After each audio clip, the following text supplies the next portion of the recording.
Videos देखने के लिए सब्सक्राइब करें जनसत्ता.com, बेल आइकन दबाकर पाएं लेटेस्ट नोटिफिकेशन। नमस्कार, स्वागत है आपका जनसत्ता पर। उत्तर भारत समेत देश के कई हिस्सों में गर्मी का प्रकोप अपने चरम पर है।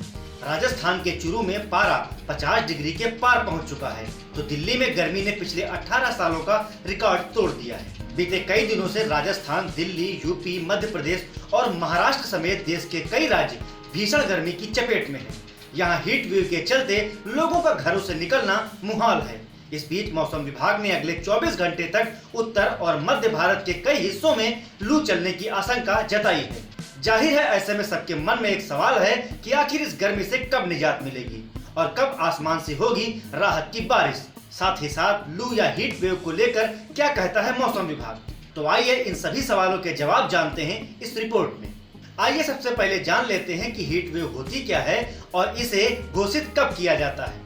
आपको बता दें कि हर साल मार्च और जून के बीच भारत में हीट वेव चलती है, जब किसी मैदानी जगह में दिन में अधिकतम तापमान 40 डिग्री सेल्सियस के पार और पहाड़ियों पर थ्रेशोल्ड तापमान 30 डिग्री सेल्सियस के पार चला जाता है, तो मौसम विज्ञानी उस इलाके में हीट वेव की घोषणा करते हैं।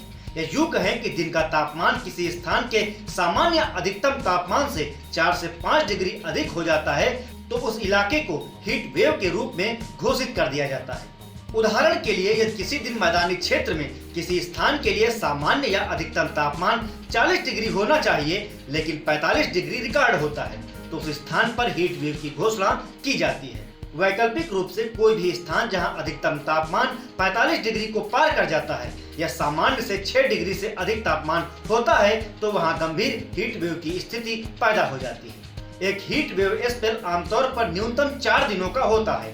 कुछ अवसरों पर यह 7 या 10 दिनों तक भी बढ़ सकता है।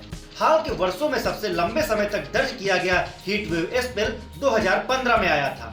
तब यह 18 से 31 मई के बीच चला था। इस स्पेल ने उड़ीसा, आंध्र प्रदेश और तेलंगाना के साथ पश्चिम बंगाल के कई हिस्सों को बुरी तरह प्रभावित किया था। 2014 में भी इसी तरह का एक हीट वेव स्पेल 2 जून से 11 जून के दौरान आया था। वर्तमान में हीट वेव स्पेल 22 मई को शुरू हुआ और 29 मई तक जारी रहने की संभावना है।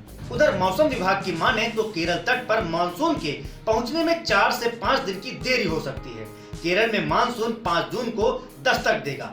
आईएमडी ने बताया कि अम्फान तूफान के कारण इस मानसून को भारत पहुंचने में देरी हुई है।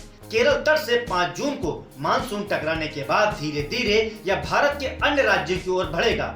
हालांकि आईएमडी ने बताया कि उत्तर भारत के कई हिस्सों में वेस्टर्न डिस्टर्बेंस यानी कि पश्चिमी विक्षोभ के कारण 29 और 30 मई को तापमान में गिरावट आ सकती है। इस दौरान कई जगहों पर बारिश आंधी के आसार हैं, जिसके चलते उत्तर भारत के मैदानी इलाकों में गर्मी थोड़ी कम हो सकती है।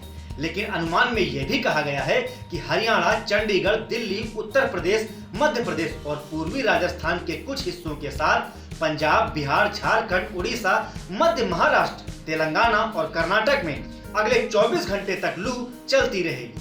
गौरतलब है कि देश में सूरज की तपिश और तापमान में लगातार इजाफा हो रहा है। 45 से 50 डिग्री तापमान में लोग झुलस रहे हैं। आलम यह है कि पिछले 24 घंटे में दुनिया के 15 सबसे गर्म स्थानों में 10 भारत के ही हैं। फिलहाल मौसम विभाग ने अनुमान जताया है कि 29 से 30 मई को गर्मी से थोड़ी राहत मिलेगी, लेकिन गर्मी से पूरी तरह से निजात मानसून वाली बारिश से ही मिलेगी और जो 5 जून के बाद केरल से यहाँ पहुँचेगी। ऐसे में तब तक आप गर्मी के प्रकोप से बचकर रहें और साथ ही साथ देश और दुनिया से जुड़ी हर खबर के लिए बने रहें जनसत्ता के साथ।